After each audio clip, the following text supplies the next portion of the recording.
We're live.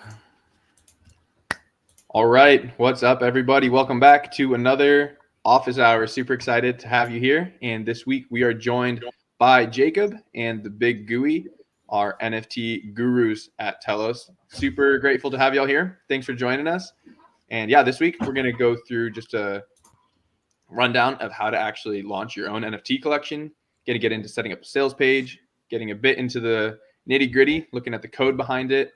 And yeah, super excited to have you all here. So thanks again for joining us, and I'll hand it over to the Big Gooey. Let's go. Y'all can hear me okay? Can y'all hear me? I can hear you. Sorry, I don't know who you're talking to. You're good. Sorry, I wanted to make sure. Can you guys hear me? Out my... Sure can. Nice. Sure nice. can. So yeah, let's get into it. We're going to be launching a collection today, and kind of going through step by step. I think one of the things that I've learned being in the space is that it's not really laid out very well or programmatically for how to launch an NFT collection. It's very nebulous. So hopefully going through the steps today and talking through the kind of finer points of it with a veteran of it as well in Jacob, we'll be able to demystify and dispel kind of some of the aspects of it. And hopefully by the end of it, you'll really be able to understand how to deploy your own contract. And shout out to one of our partners we're going to be using for this today in Launchify. They're a really great platform. It is no code, but we will get into kind of the finer points of what the code is doing in the background if you're a little bit more technically savvy. I'm just going to be straight up. I'm not a code wizard at all. So I'll let you know as much as I kind of understand about it, but there are kind of deeper resources that we'll make available in terms of if you want to make this really customizable. But this is a really good starting platform in terms of like understanding on a conceptual level what's going on in the background. So yeah, I guess where should we start here, Jake? I mean, this is all really exciting stuff. I think where you do need to start those is with the art and the metadata. You got to get that uploaded before you even jump into the contract. So I think let's go. And maybe before we even get into that, we should talk about that there are different types of NFT tokens. So you've probably heard a few of the different things thrown around. Like there's an ERC20 token, which is a fungible token, like what you would understand Telos tokens to be, where one Telos token is equal to one Telos token, and those are very interchangeable, kind of like fiat. You can be changing bills, and they all hold the same value based on what the actual token itself is. Now, when we get into non-fungible tokens, which was a standard that launched in 2017 by Dieter Shirley, and this was around the time of CryptoKitties, if anybody's familiar with that. But essentially what's happening with a non-fungible token is that each of them are unique. So that idea of swapping one token for one token isn't quite the equation anymore. They have unique properties, whether that's a token ID, whether that's sets of properties. They are kind of, think about them as like one of one unique assets that sit inside of the same contract that you're minting out of, but no single NFT is the same based on its kind of background properties and what is read in the metadata. You can also get into, and maybe we could do this later on, but there's an 1155, which is a semi-fungible, that becomes a little bit more murky in terms of what it's doing. It's kind of like a mix between the two. It's a little bit more dynamic in what it can achieve, a little bit more updatable as well, if we want to call it that. But maybe we won't get too bogged down in the sauce of what an 1155 is. And we're just going to be looking at a 721, which is a much more kind of quote unquote traditional approach here, if we can say that, and probably more what you would perceive based on what you're seeing out there in the environment. So things like a Bored Ape, Cool Cats, Doodles, Down Bad Kongs, these are all 721 contracts. So and predominantly what's being traded on marketplaces today. So hopefully that kind of clears that up a little bit. Feel free to hop in the chat or drop any questions afterwards if that was clear as mud for you. So yeah, like you were saying, Jake, let's hop right into the art. So my man Clay, if you can boot up the presentation here. So kind of the two key components to what goes into the contract from a creator side here is the artwork and then the metadata. So what we'll do first here is get into the nitty-gritty in terms of what's going on with the artwork. So I've already created a folder here, and I'll give you a little preview of what the art's going to look like. I made these little goblin guys. Those are because nice. I'm a goblin. So in terms of the artwork that you want to be creating, it's really the sky is the limit, and your imagination is kind of the only limiting factor here. I used Midjourney and then kind of post edit for all of these. There's 25 of them sitting in it, but you can use compilers to make and scale up to like 10,000 pieces. Think you're like CryptoPunks, again, Bored Ape. The things that are using a programmatic kind of compiler to create these things at a mass scale. Like you couldn't make 10,000 images by hand in a short amount of time. So that's why folks are using those. And it also spits out different rarities. So in terms of what these are doing, these are just images. I haven't, we're not going to assign any kind of like special properties to them, but what you're going to want to do is you're going to want to have all of your artwork kind of compiled into one folder, nice and neatly like this, 1 through, in this case, it's 25. And that's going to be really important in terms of what actually ends up sitting inside of the metadata. Yeah, so you want to make sure that they're named 1 through 25, right? Very, very important. And then also too, I guess a question that I get a lot working in this space is collection sizes. What kind of goes into your head, or what do you think about when you're deciding on a collection size? I see this one is 25 pieces, but is there any reason, or do you have any specific number you like to go to, or is it's just up to preference?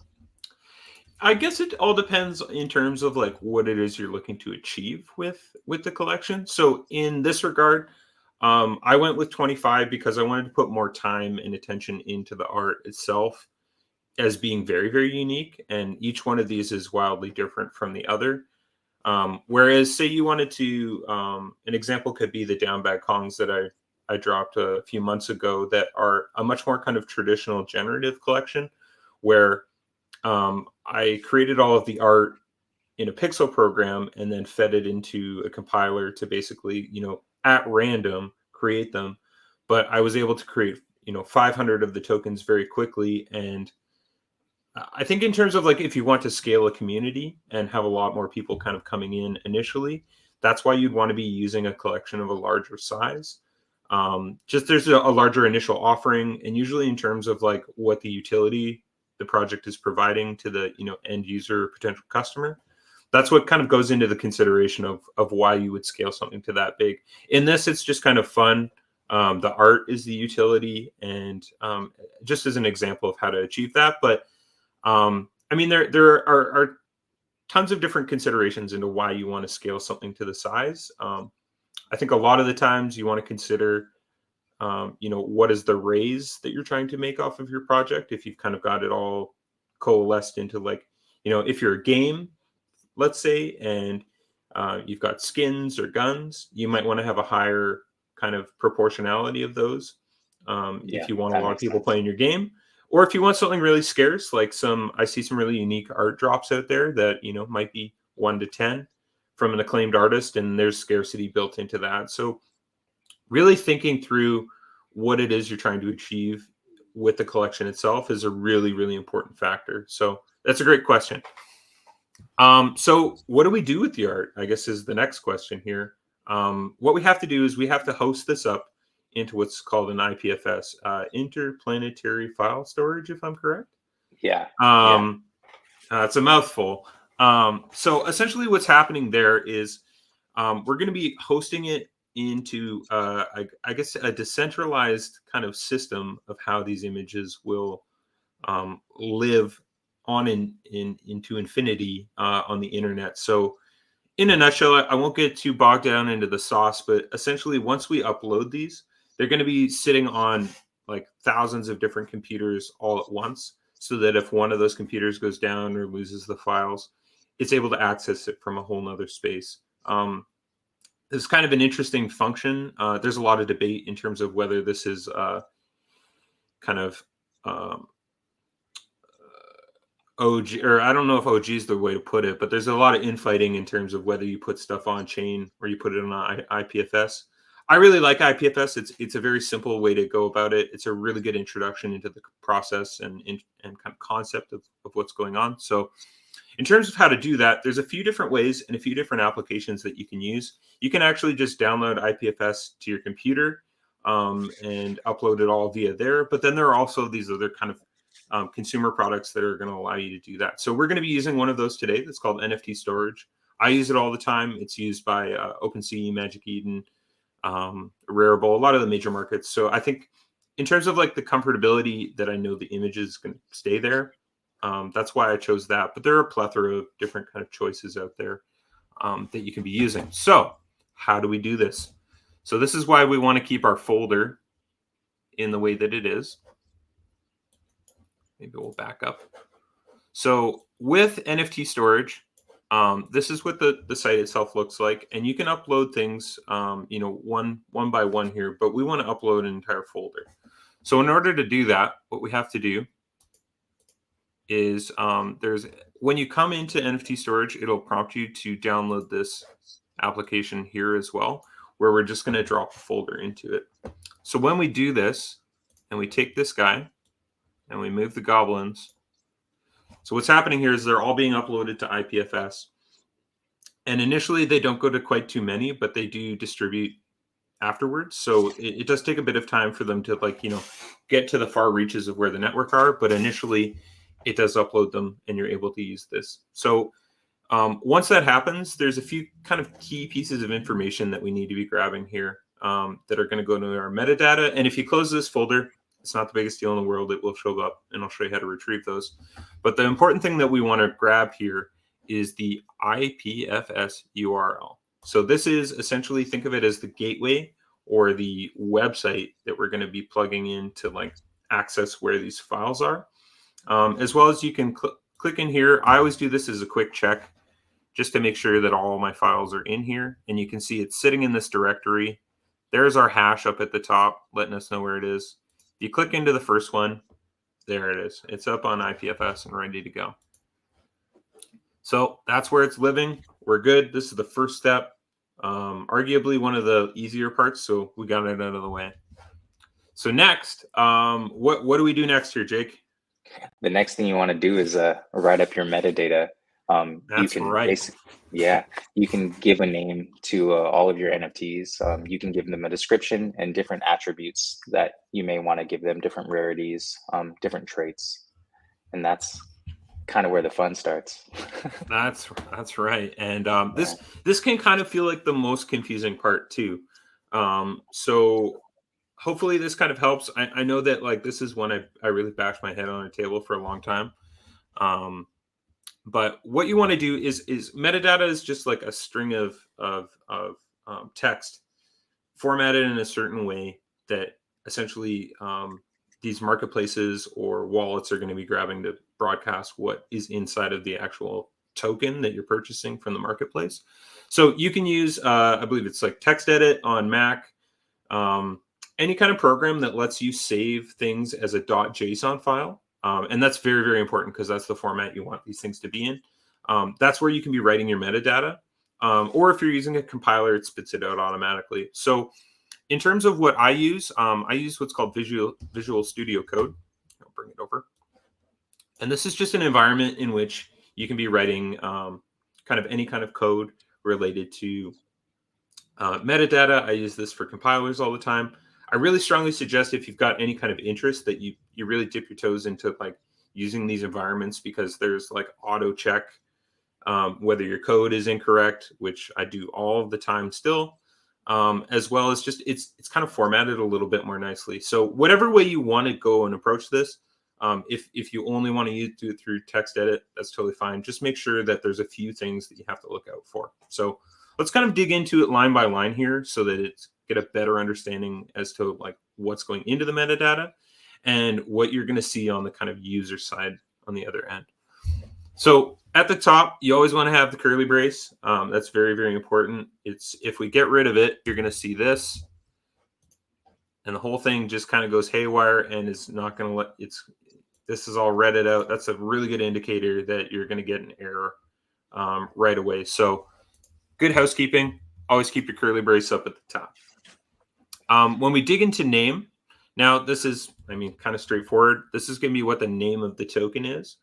This can, again, be entirely up to you and what you want it to be. In this case, I've got it just as Legend of the Realms Goblin number 1. So when we go and look in the marketplace, or we go and look at anywhere where we're able to actually view these token assets, that's what the name of it is going to be. Description, I've got 25 goblins looting and causing mischief on the Telos blockchain. Again, this is just kind of another piece inside of where you're viewing the token. Just gives you a little bit of context. It can, again, be whatever it is that you want to be.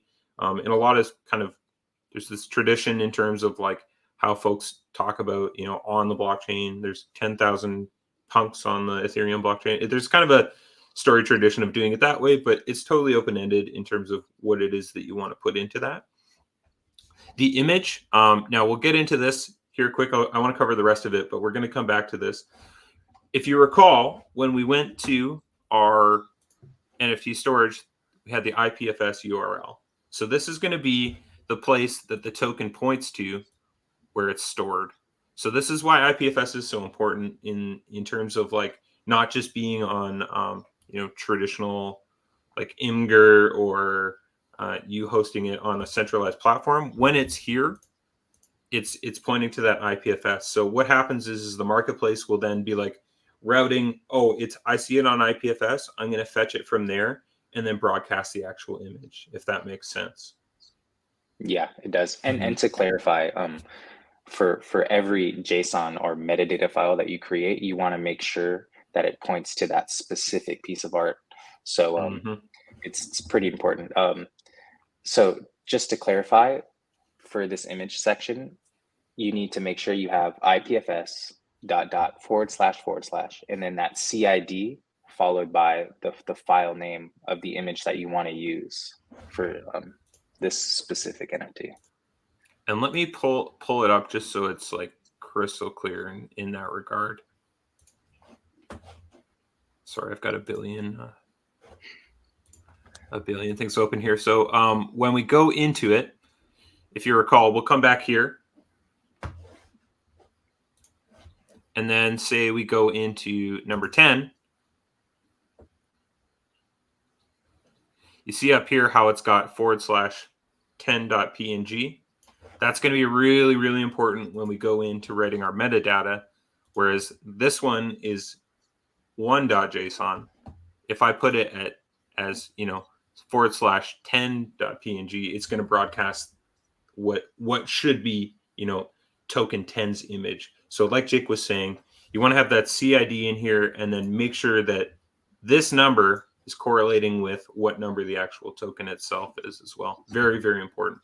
Yeah, and so to clarify, if the art is uploaded within the same folder, the CIDs will be the same. All you really have to change is that file name. Yeah, so the CID, I mean, is it fair to say that that's kind of like the hash for the folder itself? Everything's living inside of that. It's the identifier. Yep. Yeah, got it. Hey, quick question. Yeah.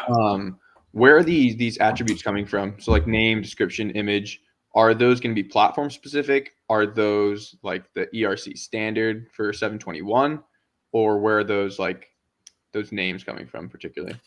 That's a great question. So properties are kind of like attributes are what you're going to see casted onto the site. If you've ever seen like a CryptoPunk one that's got like an eye patch, a smoke, and a beanie, what's going to happen is within this attributes, that's where those things are defined. So it's essentially like if you're looking at rarity and say something is scarce in the collection, it is sitting inside of the attributes, and that's how it's being read in terms of if a rarity program is looking at it, it's going to say like scan all the tokens that have this attribute, and then if say there's only 4 beanies and 10,000, it'll be like it has this percentage against all the other ones. So it's kind of a way in terms of again, this is where you can kind of get creative if it's just an art thing. Like in this regard, I usually what I'll do is have a trait type, and this is defining like what the overarching thing is going to look like. So I put as artist, and then the value underneath. Maybe it's really worth bringing up an actual example here that I can show you. That'd be great. So here's an example. So when you go and look at like what's being cast to a marketplace after you've deployed this, the name. So let's split screen it here a little bit.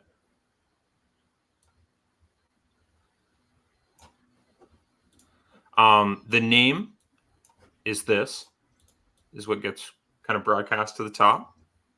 The description that we put in here is what ends up in this spot here. Mm-hmm. And then when we get into, the image is kind of a little redundant in this case in terms of the IPFS that's pointing at it. Rather than spitting out a hash, it's going and actually fetching the image that's in the folder. And then when we get into properties, that's what the attributes are here. So artist comes out is defining that. So you could have different artists. So you could have, like, say in this collection, if I had different artists populated throughout it, I would keep artists the same, but I, might put the big GUI for one of them. I might put Jake for another. I might put Nathan for the next. So it's kind of the defining property is the top one. And then what's, the value there is what's going to change. So the same could be said for, in this example, like addition. If I had different additions across the collection, then, one might show up for a few, 2, 3, depending on how you want to define those. It's totally up to you. But this is how this is going to, like, basically be broadcast onto the marketplace, and where you're going to see those values kind of associated with what's written in the metadata. Does that make sense? That's super helpful. Yeah, that side by side is great. Yeah, and this always kind of helps to see it. This basic structure too, this metadata structure, as some would call it, is the official ERC 721 metadata standard. So whenever you do want to drop an ERC 721 contract, this is the standard that you'd follow. Just 100%. So it doesn't be confusing for people creating. 100%. And there are, we'll put links in the show notes here too. There are JSON formatting sites where you can basically, like, plug the metadata in. It's going to read it and tell you if there's any errors inside of it. And I can't tell you how, like, useful those things are, because it's so easy to just, like, stare these things blue in the face and like, just make mistakes, especially if you're a newbie like myself sometimes in terms of coding. Like, the difference between not having a comma and a comma can just totally break your JSON or your metadata. Yeah. So I very much advise, like, putting those in. It can all be fixed afterwards. It's just a bit more of a headache in terms of, like, how you achieve that. So that's kind of what you do with the metadata, and very much like what happens with the images. So in this case, I've already taken the IPFS link here of where it's hosted, and I've populated it for all of them. So you can see here, 5 has 5.png, 12 has got 12. I mean, if it's not a terribly large collection, I'm a bit particular and always go through and check these. If it is a larger collection, like say 10,000, sometimes what I'll do is I'll start at, like, image 1 and check that it's got, associated with what I know to be PNG1, and then go to PNG, 10,000 and do that. And then just kind of, like, intermittently check, because chances are if, like, the front and back are right, then the remainder of them are. But just, for your own sanity and peace of mind, that's kind of the process that I move through in that regard. So let's close that up. We'll come back to here. And now you can see very much like the art here, I've got this sorted out in exactly the same structure. So 1 through 25. And again, that's important in terms of, like, how this is all going to shake out when we upload it into the contract. So hey, real quick, we got a question in the chat just asking what the main marketplace is for NFTs on Telos.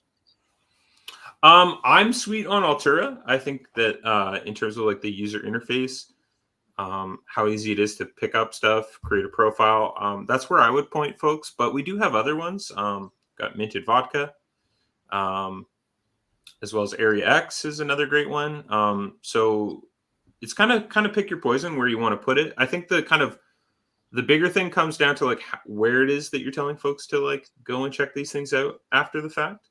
and where you want to see secondary sales going. So yeah, Altura is kind of the de facto place that I think most of the trading is happening these days, but there are some really other wonderful sites that you can be interacting with in terms of secondaries. Yeah, and today we'll actually be using Launchify's Mint Marketplace. So that's right. You get to take a look at that one too. Okay, so are we ready? Do we want to do this? We're ready. So after you've uploaded your art and you've taken the CID and created that new metadata, you then have to upload your metadata. And that's what GUI just did. So this is the one I want to grab here, if I'm correct. Let me just verify that here. Yeah, just to take a look at it. Yep. And then that CID is really important as well for when you want to deploy the contract. So what we're going to do is go to our wonderful friends at Launchify here. We're going to go to the launch pad. So they've got lots of really great options here. You can pretty much create anything under the sun with very little coding background. So what we're going to do here is we're going to grab the ERC 721, kind of like what we talked about before. There are a few other standards. There's an ERC 721A, which cuts down on batch minting gas fees, but obviously because we're on Telos, that's not a problem. That was more so, I believe that was Azuki that came out with this standard. Prior to that, you're basically paying gas on every mint kind of across the line, and this just kind of like bulk, you're able to bulk purchase and only pay that kind of like lump sum. I'm not sure what the ungodly rates of Ethereum gas fees are these days, but it's a really big problem, especially when Gwei is super high. So that's kind of why that came out. But again, we don't have those kind of problems, thank God. And then there's the 1155s and kind of different iterations of what you can do with this. But in this case, we're just doing a regular drop, and we're going to go here. So here is where we get into the nitty-gritty of what actually goes into the contract. So the contract name, maybe this is a good thing to bring up here in terms of, we'll go to Telos scan, so you can kind of see all the associated parts here. So what happens with the contract name, boy, I should have, so let me grab one thing quick here. So we've got an example. Here we go. So in this regard, this is what, maybe it's worth double screening here.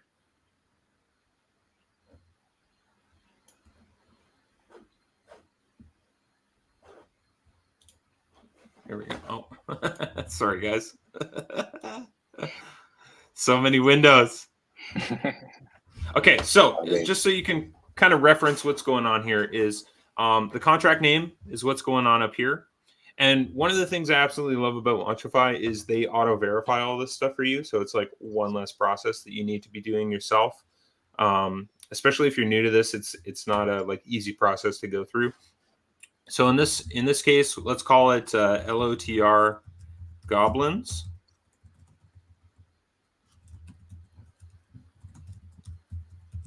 So that's what's going to kind of broadcast up there.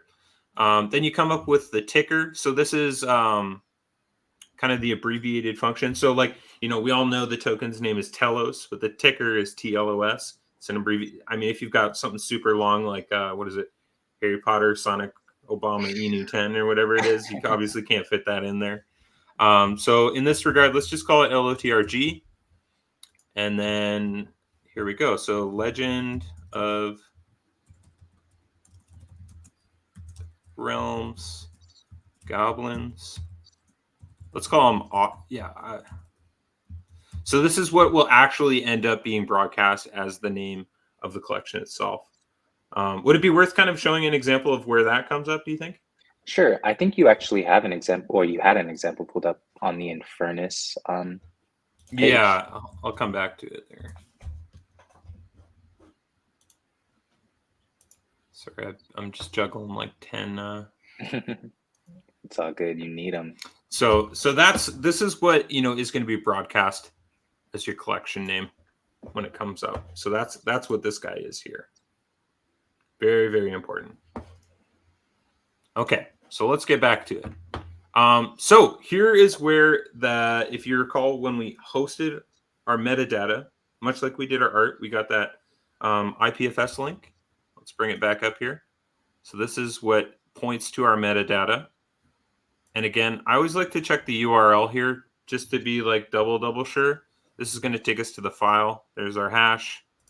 Always check it just to be sure. Oh, peace of mind, baby. It's there. Let's go. It worked. Ready.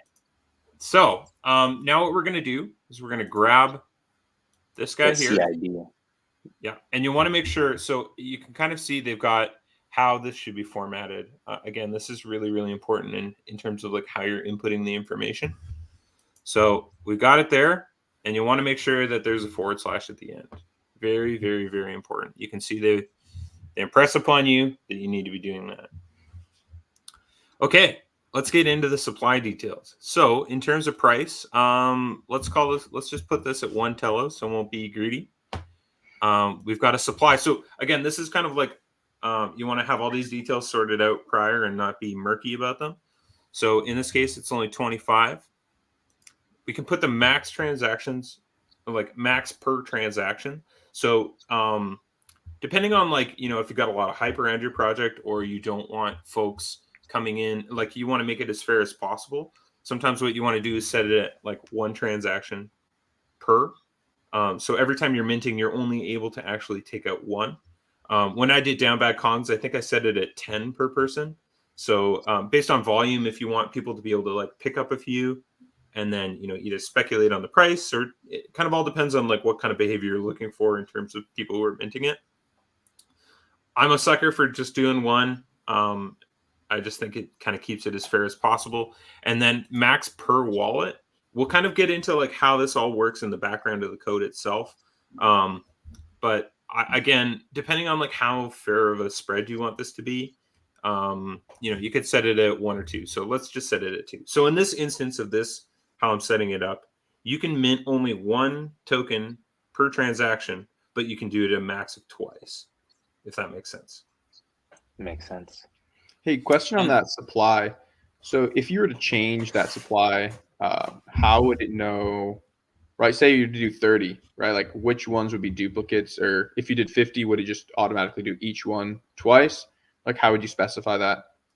Well, essentially what the supply is looking at is how many of those JSON files are or how many pieces of metadata are sitting ready to be minted. So if you went to like 26 even, I don't think it would even let you mint it because it would be scanning for whether or not there's a token that's available to be minted. That, or you would just get like kind of an inert token that wouldn't broadcast anything. So in essence, be just totally useless itself. Makes sense. So then if you were trying to do, like you're trying to do those 25, but do 4 editions per piece of art, you would just have to have 4 separate metadatas for each image. Sorry, say that one more time. So say if you just have 25 goblins, right? But then you want to do 4 of each. So 4 editions of each artwork. Oh, okay. How would you go about doing that? Would that just require 4 different JSON files per image? I think in that case, you'd want to do 100 JSON. Right. Basically 100 JSON files, and then have like I guess 1 through 4 be duplicates. So that you get. Yeah, I mean that's kind of what the problem that 1155 solves, is that like you then can have like multiple of the same asset. Like say the first 4 of them would be token 1, but there's 4 of them. And then token 2 would be the next 4 set. Whereas like with 721, the whole reason you're utilizing this actual set of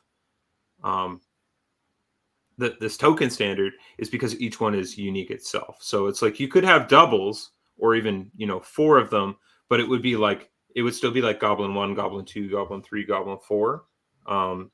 Even if they share the same artwork, if that makes sense. Gotcha. No, that's great.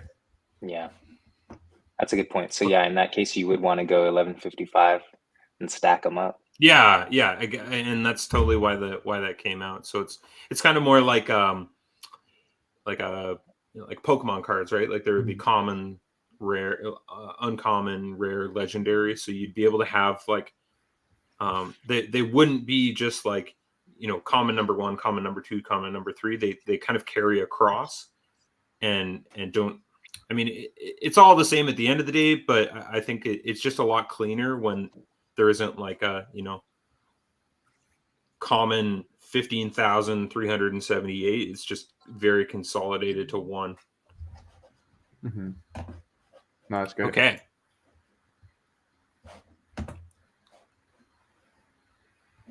So when we get into, when we've got all of these things kind of sorted out here, we're going to get into the advanced setup. So there's a few things that you can be doing here in terms of what you want to achieve with this drop.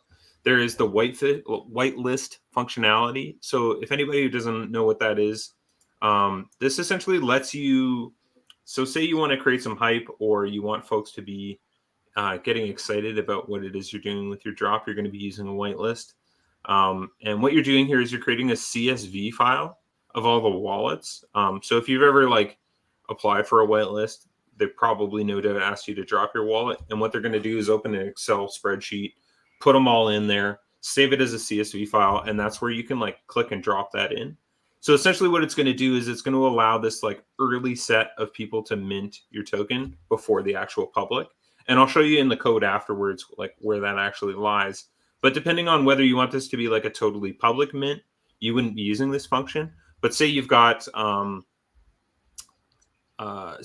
drop that you want to do for folks that you've already got a community. So like an example could be I've got the Down Bad Con community. I could just take all of those wallets and whitelist them for a drop so that they get early access to it. So it could be like rewarding your community that's already been there. It could be exclusive giveaways that you're trying to do. There's a lot of different like reasons you choose that path. But in this regard, we're just going to have it a totally public mint. So we're going to leave it there. There's a hidden and reveal functionality. We're not going to be using this today, but it's kind of very traditional in terms of like the larger scale drops where rarity and, folks who are chasing certain traits. This is where you utilize that. So what you do is you have a hidden image, which is a totally separate piece of metadata that you would upload here that is kind of like a placeholder or a question mark or whatever you want to use, that it becomes the static image that's held across all tokens that are minted initially. And what that does is it kind of hides from the customer what they got when they first purchase it. And then usually there's like a time frame or a set of parameters that is broadcast from the creators in terms of like when the reveal will be. And then on reveal, people usually go bananas about like, oh, I got a grail or I just got a whole bunch of garbage and either floor it or whatever you want to do with it. That's kind of like the function of what that serves. So could be fun to, do on an art drop traditionally if you wanted to. But I think it serves its most purposes like when it's a far larger collection and you're really trying to drive folks to like be collecting the more rare things and just kind of a hype tool, more or less. Yeah, it's a great way to build hype. I know a lot of collections actually wait until the mints out before they even show off everything. And that's very common for sure. Yeah, for sure. So the next thing we get into is the airdrop function. I love this one. I always try and put it in. Basically, lets you send NFTs to wallets should you want to post kind of contract deployment. I think it's if you don't want to like be spending a ton on gas fees or you want to be like kind of just rewarding folks that, even if they don't want to mint, you could be shipping stuff to wallets. That's a function too. So very important. Royalties. This is definitely something you want to be paying attention to. So this is part of the contract that when you import it into a secondary market, it's going to honor that when any of your token or artwork sells, that you're going to see a portion of that returned back to you. Arguably, I think it's like one of the biggest kind of like reasons NFTs are cool and kind of revolutionary for artists or founders who are, deploying them, because it essentially brings revenue back from any sales into your pocket. So what you want to do here is you want to go up to your wallet. You want to grab your address, dump it in here, and then define how many percent of, out of 100 that you want to get out of royalties. I don't suggest putting 100 because anytime something sells, nobody's going to make any money off of it. I typically just go with 5%, but again, it's really up to you in terms of the kind of behavior that you want to be mapping on your customers to. If it's too high, then folks are really going to think twice about how much they trade these things to make a profit. And if it's too low, you're really just kind of shooting yourself in the foot in terms of, say your project did, $1 million in volume and you set it at 1%. You could have arguably gotten more at 5 to go and fund your project's runway or whatever you're looking to do. And then you can get into split payments. So say you're collaborating on a project with somebody. We're not doing that in this case, but what you could do is click here, configure it. You set it up so that, say me and Jake worked on a project and we had come to an agreement that there's a split in the, whatever happens with the revenue and how, payment goes out to the wallets. So when somebody purchases one of these things, say we set it for 1 Telos here, I wanted to split it right down the middle. Jake gets half, I get half. That's how you're able to basically set those things up within the contract. So lots of really flexible things here that you're able to access in terms of the contract and when you deploy it. And again, just all really what your desired outcome is with the project at hand. So what I always like to do is fetch this, copy it, so you've got your own version of it, and then we'll review a little bit of this after the fact here. But what I'll do is I'll create another text document, and then I just dump it in here. So you can see we've got the whole contract. And again, we'll kind of go into what some of the nitty-gritty is actually doing here. So that should be good, and I think we like what we see. And then you hit deploy. Sign it off.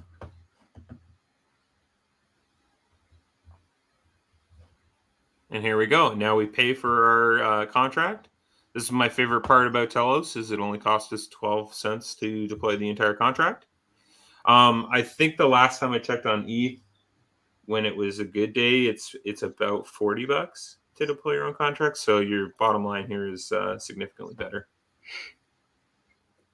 That's for sure. And that only goes up on the gas horse here. So look, we did it!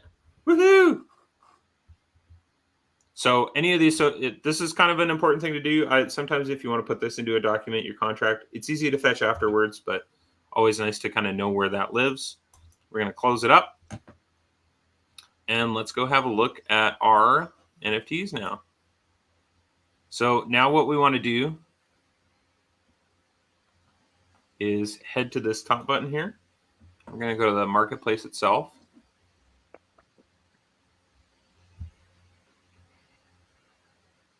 We're going to get to minting.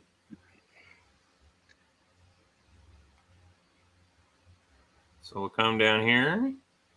Hey, there we go. So you can see in the fresh mint section, this is where our contract is deployed, and we're able to actually get in here. So there's a few things we want to do when we come into this this section here right off the bat. You can do this from Teloscan as well.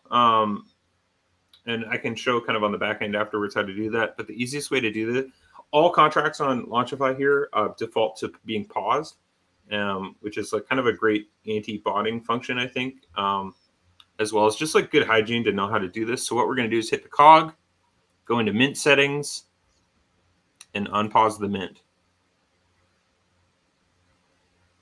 So again, super cheap. And now the mint is live. So let's head back.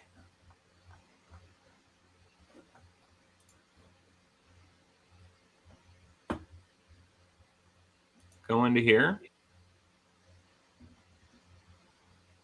Let's mint one out here.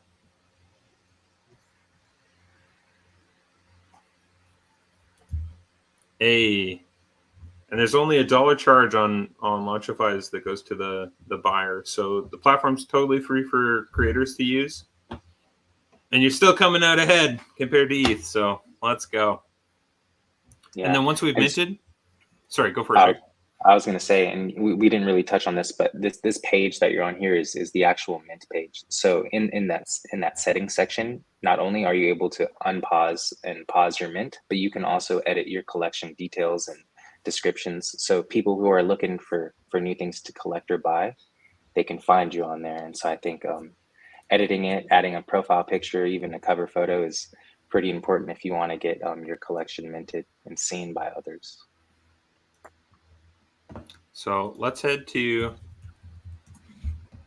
Minted Vodka and see if we can see this in our wallet here. You want to drop the mint link in the chat so anyone watching can snag Yeah, one? you bet.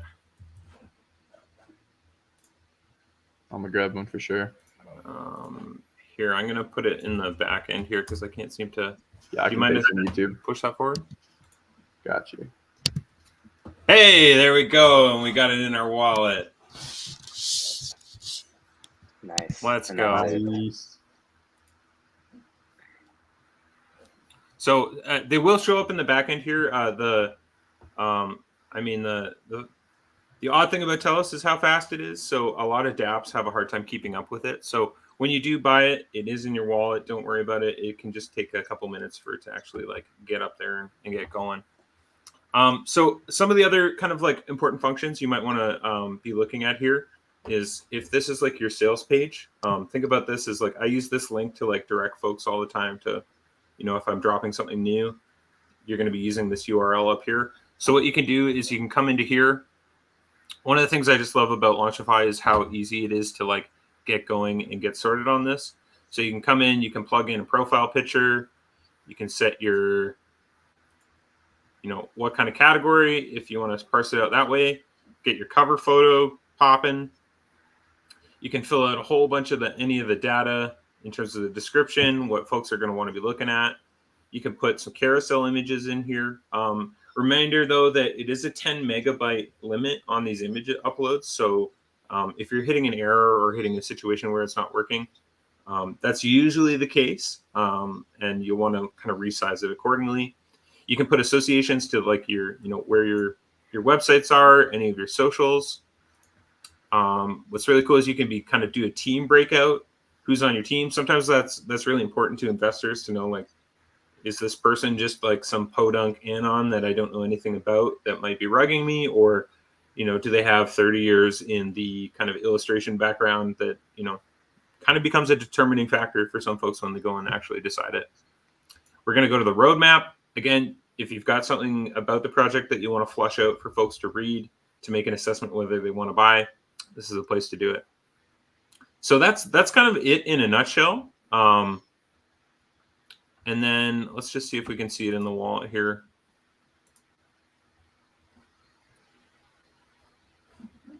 Yeah, she'll show up. We know it's in our wallet though because we went over to the market to look. Yeah. But what you can see from an established one here.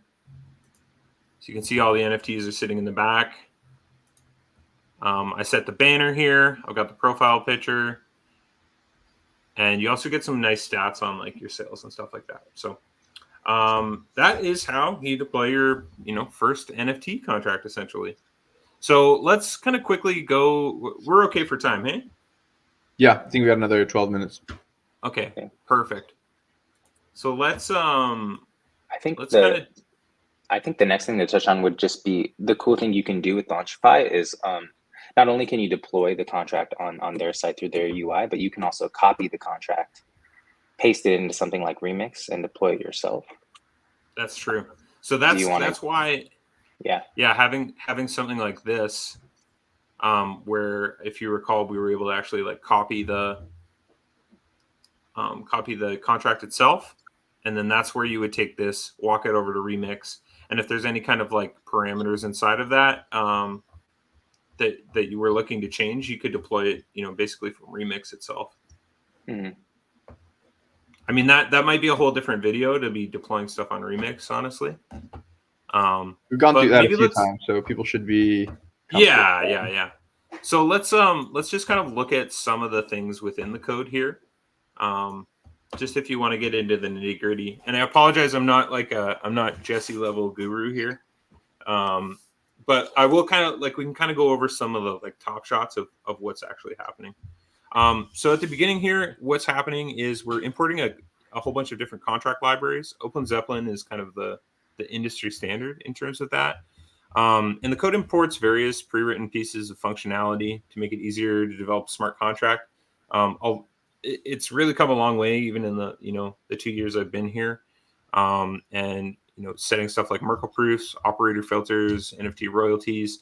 The developer can then use and build upon these imported libraries, create specific things. So we kind of saw that with Launchify, where you were able to toggle advanced settings. So when we get into actually looking at what's in the code, here is our the name. Oh, sorry guys. Drawing it here. Here's our name, My Cool Collection, but in my case it was LOTR Goblins. And then of course it's an ERC 721A with optimized gas. These are parameters around ownability, operator filter, and then this is the royalty piece that we were talking about there that gets enforced inside of the contract. The unfortunate thing though is some marketplaces like Blur or OpenSea, we saw them move to this, is they're starting to not honor these portions of the contract, which at the end of the day does come down to whether they choose to honor it or not. But we are seeing a kind of a meta and a push towards folks actually adopting and taking royalty seriously. But that's what's going on there. Here we're setting the state variables. So the public price when we set it at 1 Telos, the max supply that was 25, the amount per transaction, and the mint per wallet. That's all kind of in there. That's what's happening here. Setting the base URL. So that's kind of if you recall in the image, when we set the IPFS, that's what is in the contract here is actually fetching. You're able to pause it. So pause is equal to true. So if you remember, we had to unpause the mint. So the state in it, say if you wanted to, use this in Remix and you didn't want it to be paused right off the hop, you'd set that to false. We didn't have it hidden at all, so reveal was equal to false. And then when we get into this side here, this is basically going to be if you encounter any errors in the contract, this is what it's going to throw to you in that regard. So super helpful if you're if you're ever doing any kind of bug shooting, any kind of testing on a contract that some of the parameters that aren't met, say you don't have enough, if it's paused, if the max supply over is exceeded, or any of the variables that are in here, this is what those errors are going to throw you in terms of the console that you're going to be able to check. So very handy, especially someone like me who doesn't know a whole lot. I can't count how many times I've handed those things off to Jesse for him to actually be able to check out in the background. So then we get into the actual nitty gritty of what is being executed here. And this is what we call the construct, and it sets up the initial parameters for the NFT collection and modifies the collections that must be, or the conditions that must be met before minting operations happen. So this is kind of the nitty gritty about why smart contracts are a thing in terms of these conditions need to be satisfied. And if they're not, then, no go. It's not here, I'll give you an NFT and you're going to pay me on X date, but you don't really know. So that's kind of what we get into in terms of these, first lines of code. And then into the bottom here is going to set, prices equaling to, this is the real nuts and bolts of what happens within the contract itself. And then we get down to the mint functions itself. So that was the construct above. So, basically setting and satisfying those demands based on it. And then the second things here is the mint function. So these were things like the whitelist, which we saw before, which basically setting the parameters of, if these are satisfied. So they're kind of extra parameters inside of those advanced options that the contract is scanning for. If the whitelist, if you're not on it, then it's basically going to say no go, you're no dice, can't mint. And if you are, it's going to scan the contract, look for that Merkle root or the kind of where it is that you input those addresses, say, oh yeah, there's Jake's wallet, he can mint, so you're good to go. And then we get into the operator functions, which, as the owner of the contract, these are things you're able to do yourself. We get into pause. So this basically enables you to pause the contract, like we said before. Here's our airdrop function. So basically writing it so that we can be sending these things to other addresses, ostensibly minting them from the contract into a wallet, which is really handy. Our set reveal parameters are here. Set base URLs, that's where we're looking at for the tokens and the images themselves. Set price, max supply. It kind of goes on. We'll make sure to put a link to all of this inside of it so you can kind of have a deeper look into it. And then here's our functions for withdraw. So obviously might be arguably one of the most important functions of the contract itself. You want to get that bread after you minted these things, who it's payable to, transferring of the balance, and if you've got the split payments, that's where all of these kind of like parameters would be set. And I would say, like, without getting too weedsy or outside of what my skill level is, that's kind of like at a top shot what's going on within the contracts here.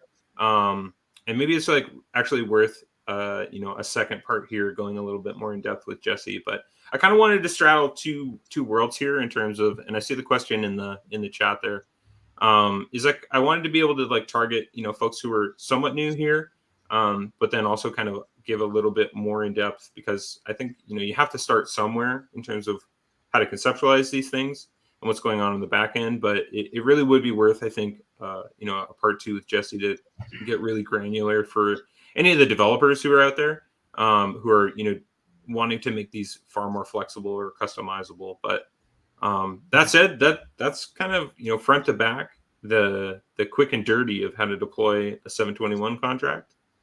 And I hope that was helpful. That was awesome, man. I definitely learned a lot. I have not gone front to back through a process like this, so that was super helpful and really insightful. Excited for everyone that was here, that was listening or will listen. Like, please go follow along, launch your own. If you have issues, let us know. Join the Telegram groups, hit us up. We are happy to help you and walk through any issues that you might have. Yeah. Please feel free to DM. And like, we're pretty close with any of these partners. So if you find bugs or you're coming up against something that you can't resolve, always happy to hop on a call or Telegram and help try to resolve it. Yeah, for sure. Definitely. That's what we're here for. Yes, sir. Well, thanks so much for having us. This is great. And I hope that this is helpful for anybody viewing. Yeah. Thanks again for joining, y'all. Really appreciate it. And to everyone else, stay tuned, for the next announcement. We'll probably be going into a part 2 with Jesse. So for the more developer side, please stay tuned for that. Thanks for coming, and we'll see y'all again next time. Peace. Let's go.